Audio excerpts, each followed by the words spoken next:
मखदूम हुसैन चौधरी से। Deputy inspector general south Pakistan railways police Abdullah Sheikh का दौरा मुल्तान। आज deputy inspector general south Pakistan railways police Abdullah Sheikh ने मुल्तान डिवीजन का दौरा किया। आप SP office railway police Multan पहुंचे।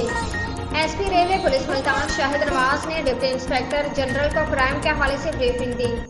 डिप्टी इंस्पेक्टर जनरल ने एसपी ऑफिस के अहाते में पौधा भी लगाया और फिर रेलवे पुलिस लाइन मुल्तान पहुंचे, जहां रेलवे पुलिस के चाको चौबंद दस्ते ने आग को सलामी दी। फिर आपने इशादगार शहदा पर फूल चढ़ाया और फातिहा ख्वानी भी की और फिर रेलवे पुलिस लाइन मुल्तान में दरबार भी किया। दरबार में रेलवे पुलिस मुल्तान डिवीजन के अफसरान और जवानों की कसीर तादाद ने शिरकत की और पेश होकर अपने मसाइल बयान किए, जिनके फौरी हल के लिए डिप्टी इंस्पेक्टर जनरल ने मौका पर ही अहकाम जारी किए और रेलवे पुलिस अफसरान और जवानों से खिताब भी किया और कहा कि मुसाफरान के जान माल की सलामती, रेलवे अमलाक और तनसीबात की हिफाजत करना ही रेलवे पुलिस की अवलीन ड्यूटी है। रेलवे पुलिस को मुसाफरान से खुश इखलाकी से पेश आना चाहिए और एनकरेजमेंट और टिकट लेस मुसाफरान को सफ़र करवाने जैसे गैर कानूनी कामों में हरगिज़ शामिल नहीं होना चाहिए। मजीद कहा कि रेलवे पुलिस के मसाइल से अच्छी तरह वाकिफ हैं। रेलवे पुलिस की फलाह बहबूद के लिए पॉलिसी बना रहे हैं।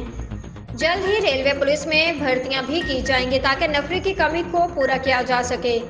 Deputy inspector general Abdullah Sheikh ने रेलवे पुलिस हेल्प सेंटर का भी विजिट किया और फिर वापस रवाना हो गए।